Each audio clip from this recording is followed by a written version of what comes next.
नमस्कार, मैं हूं आपके साथ मयंक। आज 24 अप्रैल है और मैं आपको पिछले 12 घंटे से जुड़ा हर अपडेट जो कि हॉर्मूज से आया है, ईरान से आया है, उन सब के बारे में मैं आपको जानकारी दूंगा। लेकिन आज की शुरुआत देखिए, हॉर्मूज की हम बात करेंगे कि हॉर्मूज हॉर्मूज में किस तरह ईरान ने एक एक करके कई जहाज़ों को ठोक दिया है पिछले 24 घंटे के अंदर, और कैसे ईरान की नेवी की ताकत के सामने घुटनों पे आ गई है अमेरिकन नेवी। और नतीजा ये है कि वहाँ पे अमेरिका में आपने सुना ही होगा कि नेवी सेक्रेटरी जो हैं उनको हटा दिया गया है पद से। खैर वो ठीक है, लेकिन हम शुरुआत करेंगे एक ऐसी खबर से जिसे सुनने के बाद पूरा अमेरिका अब परेशान है। देखिए, खबर ये है कि क्या ईरान ने एनपीटी से यानी न्यूक्लियर प्रोलिफरेशन ट्रीटी से बाहर आने का फैसला कर लिया है, और क्या पिछले चंद घंटों के अंदर या पिछले कुछ दिनों के अंदर, एक दो दिन के अंदर, ईरान में यह सहमति हो गई है कि अब ईरान को न्यूक्लियर टेस्ट करना चाहिए। देखिए, ये बेहद अहम खबर है। आपने कई बार देखा होगा इस तरह की खबरें आई कि ईरान न्यूक्लियर परीक्षण करने वाला है या एटमी परीक्षण हो गया, इस तरह की तमाम खबरें आई। लेकिन ये पहला मौका है जब ईरान के एक प्रवक्ता की तरफ से एक बेहद गंभीर स्टेटमेंट दिया गया है। देखिए, खत्म अल अंबिया के प्रवक्ता इब्राहिम जुल्फिकारी का दावा है कि ईरान ने सभी अंतर्राष्ट्रीय समझौतों से हटने का जो है फैसला कर लिया है, खास तौर पर जो न्यूक्लियर समझौते थे। क्या इस बयान का ये मतलब है कि अब एनपीटी यानी नॉन प्रोलिफरेशन ट्रीटी जो है, इससे बाहर, परमाणु अप्रसार संधि से बाहर होने का फैसला कर लिया है ईरान ने? देखिए, इसके साथ ही ये भी कहा है ईरान ने कि हम किसी भी परमाणु मुद्दे पर कोई बात ही नहीं करेंगे। यानी वो यूरेनियम पे बातें और जो तमाम बातें आ रही थी, अब ईरान ने फैसला कर लिया है कि अब न्यूक्लियर पॉलिसी पर, यूरेनियम पर किसी तरह की कोई बातचीत होगी ही नहीं। देखिए, ईरान की सेना ने कह दिया कि जो ईरान की जनता चाहती है, अब उसी के हिसाब से ईरान में हर फैसला होगा। अगर जनता चाहेगी जंग तो जंग, जनता कहां चाहती है टारगेट करे ईरान, वहां पे मिसाइल्स दागी जाएगी। फैसला जनता के हाथ में है। और जो खबरें ईरान से आ रही हैं, ईरान की जनता का मन शायद अब ये कह रहा है कि अब फौरन एटमी टेस्ट किया जाए।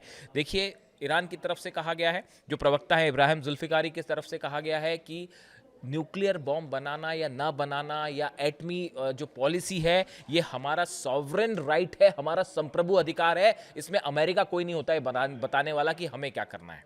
अब देखिए, ये इसका जो एक्सपर्ट्स बताते हैं, ये बयान ईरान की तरफ से, प्रवक्ता की तरफ से आया है, लेकिन इसके बड़े गंभीर मायने हैं। देखिए, कुछ समय पहले ईरान का परमाणु अप्रसार संधि जो है, एनपीटी से हटने का एक प्रस्ताव संसद में भी लाया गया था। ये मैं जंग के पहले की बात कर रहा हूँ कि एक बिल पेश किया गया था ईरान की संसद में, जिसमें यह कहा गया था कि जो एनपीटी है, ट्रीटी जो है, जो न्यूक्लियर धमाका करने से रोकती है किसी भी देश को, या यूरेनियम एनरिचमेंट से रोकती है, इससे ईरान खुद को अलग कर ले। ईरानी सांसद मलेक शरियाती ने कहा था कि इस प्रस्ताव में देश की परमाणु नीति में महत्वपूर्ण बदलाव शामिल है। इसमें एनपीटी से बाहर निकलना, परमाणु समझौते के तहत ईरान की प्रतिबद्धताओं को नियंत्रित करने वाले कानूनों को रद्द करना और सहयोगी देशों के साथ मिलकर शांतिपूर्ण परमाणु तकनीक विकसित करना भी शामिल है। यानी उस समय जो बयान आया था, उसमें ज्यादातर सांसद, इस तरह से ये बात सामने आई थी कि ईरान के ज्यादातर सांसद ये चाहते थे कि जो एनपीटी के तहत प्रतिबंध लगे हैं, अब उसको मानने की कोई ज़रूरत नहीं है, खासतौर पर अमेरिका ने जो हमले किए। और अब तो हालात ये हैं कि देखिए, अली खामेनी साहब जब तक थे सत्ता में, जब तक वो ईरान में थे, उनका शासन रहा ईरान में, तब तक उन्होंने कभी भी न्यूक्लियर बॉम्ब नहीं बनाया, एटम बम नहीं बनाया। अमेरिका ने अपने हमलों में एक ऐसे नेता को शहीद किया जो कभी एटम बम नहीं बनाना चाहता था। यानी कहने का मतलब यह है कि जिस कारण को बता के ईरान पर हमला किया गया कि ईरान एटम बम बना रहा है, ईरान न्यूक्लियर बम बना रहा है, असल में ऐसा कुछ नहीं था। अमेरिका ने सरासर एक झूठ बोलकर ईरान पर हमला किया और अली खामेनी साहब को असैसिनेशन किया गया। उसकी बुनियाद सिर्फ एक झूठ थी। इस तरह के तमाम कमेंट्स जो हैं वो ईरान से देखने को मिल रहे हैं, कई एक्सपर्ट्स ये बात कह रहे हैं। लेकिन अब जब अली खामनी साहब का असैसिनेशन होता है, छोटे छोटे बच्चों का कत्ल होता है, ईरान पर हमले होते हैं, इंफ्रास्ट्रक्चर को, हॉस्पिटल्स को निशाना बनाया जाता है, उसके बाद अब ईरान की जनता कह रही है कि अब जो है किसी तरह का कोई प्रतिबंध मानने की जरूरत नहीं है। और ईरान के प्रवक्ता का ये बयान बता रहा है कि ईरान ने बड़ा फैसला कर लिया है, शायद वो एटमी टेस्ट का फैसला है। अब यूरेनियम एनरिचमेंट रुकेगा नहीं बल्कि तेजी से आगे बढ़ेगा। मैंने कल उनके ये जो बयान आया, देखिए ये इब्राहिम जुल्फ़िकारी का जो बयान है कि अब हम कोई भी अंतर्राष्ट्रीय समझौतों का पालन नहीं करेंगे, खासतौर पर न्यूक्लियर से जुड़े मुद्दों पर, उसको कई एक्सपर्ट से मैंने राय ली। क्या सबका ये मानना था कि जिस तरह से अली खामनी साहब का असैसिनेशन हुआ, उसके बाद जो गुस्सा ईरान में देखने को मिल रहा है, सड़कों पर लोग हैं, मिसाइल्स जो है उस परेड हो रही है सड़कों पर, कल ड्रोन परेड हुई, आप तस्वीरें देखिए।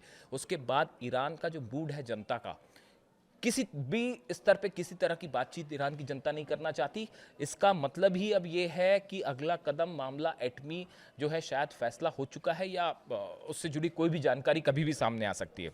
देखिए एनपीटी जो है, छोटे में अगर हम समझना चाहें, नॉन प्रोलिफरेशन ट्रीटी जो है 1968 में शुरू हुई थी, 1970 में इसे लागू किया गया। इसका उद्देश्य परमाणु हथियारों के प्रसार को रोकना, निशस्त्रीकरण को बढ़ावा देना और शांतिपूर्ण परमाणु ऊर्जा के उपयोग को प्रोत्साहित करना है। इस ट्रीटी के अनुसार परमाणु हथियार केवल 5 देश, अमेरिका, रूस, चीन, ब्रिटेन और फ्रांस तक सीमित रहेंगे। ये ट्रीटी थी, कई देशों ने इस पर साइन किए, कई ने साइन नहीं भी किए, लेकिन इसके नियमों का पालन कर रहे हैं।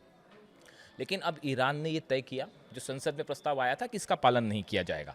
देखिए राफेल ग्रासी जो आईएईए चीफ है, इनकी तरफ से भी एक कल बयान आया कि 20 देश ऐसे हैं जो शायद एनपीटी से बाहर आने की कोशिश कर सकते हैं, या फिर खुद की परमाणु कार्यक्रम को आगे बढ़ा सकते हैं। क्योंकि अब ज्यादातर देश ये महसूस कर रहे हैं कि अगर किसी देश के पास न्यूक्लियर बॉम्ब है, एटम बॉम्ब है, तो ये उसका डिटरेंस है, वो सेफ है। अगर आपके पास एटम बम नहीं है तो अमेरिका आपको निशाना बना सकता है, चाहे वो कोई भी देश क्यों ना हो। चाहे कभी कहते हैं क्यूबा पर हमला हो जाएगा, कभी कहते हैं ग्रीनलैंड पर हमला हो जाएगा, कभी वेनेजुएला पर हमला कर दिया, कभी ईरान पर हमला कर दिया। ये प्रोसेस रोकने के लिए हर देश के पास अपना डिटरेंट होना जरूरी है, जैसा कि नॉर्थ कोरिया के पास है। नॉर्थ कोरिया पे आप हमला करके दिखाइए, नतीजा क्या होगा सब जानते हैं। मिसाइल्स कहाँ कहाँ अटैक करेंगे, और उसके बाद आप समझते ही हैं कि नॉर्थ कोरिया तो है, किम जोंग उन बात नहीं करते, वो सीधा मिसाइल दागते हैं, तो उनको कोई चैलेंज नहीं कर पा रहा। तो इसीलिए अब ईरान पे इस हमलों ने अमेरिका को बड़ी मुश्किल में डाल दिया है। पहले न्यूक्लियर बम नहीं बना रहा था ईरान के पास पहले एटम बम नहीं था। जो नहीं बना रहा था आपने उनको शहीद कर दिया। अब उसके बाद जो अब नई रिजीम आई है, अब वो गुस्सा देख रही है, जो कि अमेरिका के लिए एग्जिस्टेंशियल थ्रेट बन सकता है। और हो सकता है कि इसी को बहाना बना के अगर हमला भी करे तो ईरान की जनता उसके लिए तैयार है कि जो हमला करना है करिए, हम तैयार हैं।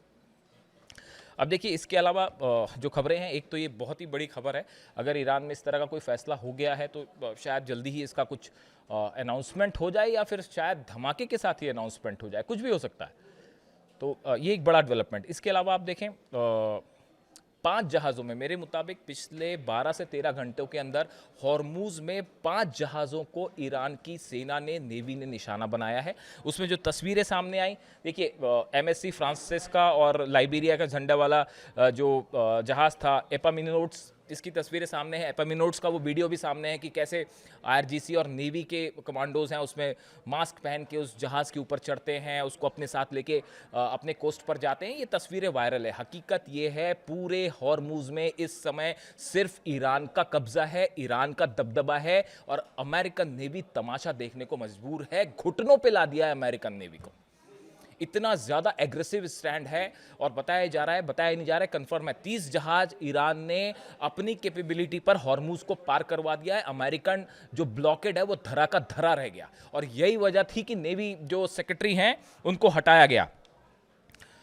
जॉन फेलन जो है, कल खबरें आपने देखी होगी कि डोनाल्ड ट्रंप ने अपने नेवी सेक्रेटरी जॉन फेलन को हटा दिया। उसकी बड़ी वजह यही थी कि हॉर्मूज में करारी हार का सामना करना पड़ रहा है अमेरिका को, और 10 मिलियन से ज़्यादा बैरल ऑयल जो है वो पिछले 24 घंटे में ईरान की नेवी जो है वहाँ से निकाल ले गई जहाज़ों को, और कुछ नहीं कर पाया अमेरिका। यानी पहले जंग में स्थिति खराब हो गई थी, पूरे अमेरिका के जितने बेस थे वो तबाह हुए, बड़ी कैजुअलिटी हुई, और अब हॉर्मूज में भी हार रहा है अमेरिका। ये हालात हो गए। और एक खबर चल रही है अमेरिका में कि जो अमेरिकी सैनिक मरे हैं या जो घायल हुए हैं, इनकी नंबर्स उनसे कई गुना ज़्यादा है जो कि बता रहा है, अमेरिका कबूल कर रहा है। जैसा कि ईरान ने दावा किया था कि जो है हज़ारों की संख्या में घायल हुए हैं और हज़ारों की संख्या में कैजुअलिटी की भी बात सामने आ रही है। और जो अमेरिका ने दावे किए हैं उसमें कई सारे सैनिकों की ऐसी लिस्ट है जो कि मिसिंग है, जिनका कुछ नहीं पता कि कहाँ है। तो अब इस तरह के तमाम दावे हो रहे हैं कि असली कैजुअलिटी क्या है और कितने लोग घायल हुए अमेरिका के, उसकी कोई जानकारी नहीं है। टोल वाली खबर आपने देखी, ईरान ने अपने जहाज़ पार करवाए वहाँ से। और कल पहली खबर जिस तरह से आई कि ईरान ने पहली बार टोल लिया है और सेंट्रल बैंक में वो जमा भी हो गया, ये सब वो एग्जाम्पल्स हैं जो कि बता रहे हैं हॉर्मूज में ईरान भारी पड़ रहा है और अमेरिका कुछ नहीं कर पा रहा। इसी के बीच इराक में एक ऑयल फील्ड पर अटैक हुआ है, ईरान की तरफ से ड्रोन अटैक हुआ। ये वो एरिया है, कुर्दिश एरिया, जो कि ईरान के खिलाफ हमेशा ऑपरेशन करता रहता है। वहाँ पर एक ऑयल फील्ड पर ड्रोन दागा गया और उससे जो है ऑयल फील्ड में आग लगने की तस्वीरें सामने आई हैं। देखिए, कुल मिला के हकीकत यह है कि पिछले चंद घंटों के अंदर ईरान ने कई बड़े फैसले लिए हैं। एक तो बात ये साफ हो गई है कि जब तक हॉर्मूज में अमेरिका खड़ा है किसी तरह की बात नहीं होगी। और जनरल मुनीर अब कोशिश कर रहे हैं एक बार फिर चीन से किसी तरह चीन को मनाया जाए और चीन के जरिए ईरान को बातचीत के टेबल पर लाया जाए। ईरान ने मना कर दिया है कि ना तो हम अब यूरेनियम पे ना अब न्यूक्लियर पॉलिसी पर कोई बात ही नहीं होगी। बात तो छोड़िए, वो एनपीटी से बाहर आके न्यूक्लियर धमाका करने की तरफ आगे बढ़ गया ईरान। इसीलिए रूस कह रहा है कुछ भयंकर होने वाला है, इसीलिए अब चीन कह रहा है कुछ भयानक होने वाला है। हालात अब हाथ से बाहर हैं और ईरान का गुस्सा सड़कों पर देखिए आप। इतने गुस्से में कम से कम मैंने ईरान को नहीं देखा। पिछले 2 साल से वीडियो बना रहा हूं मैं ईरान पे, और ईरान की जनता का जो गुस्सा है वो आउट ऑफ कंट्रोल है। कब क्या हो जाए कोई नहीं जानता। और सीधा चुनौती देने के लिए ईरान तैयार है कि अब किसी चीज़ पे 1 इंच समझौता नहीं है। ना हॉर्मूज पे समझौता होगा, ना न्यूक्लियर डील पर समझौता होगा, ना यूरेनियम पर होगा। और नतीजा ये है कि डोनाल्ड ट्रंप पूरी तरह से बैकफुट में है। अगले वीडियो में मैं आपको एक बड़ा सनसनीखेज खुलासा करूंगा। शायद देखिए, मुझे कुछ चीज़ें कंफर्म करनी है, कोशिश करूंगा आज ही ये वीडियो अपलोड करूं। अब इस पूरी जंग से जुड़ा एक ऐसा सनसनीखेज खुलासा जो शायद अभी तक इसकी इंफॉर्मेशन किसी के पास ना हो। कमेंट करके बताइए वीडियो कैसा लगा। Thank you so much.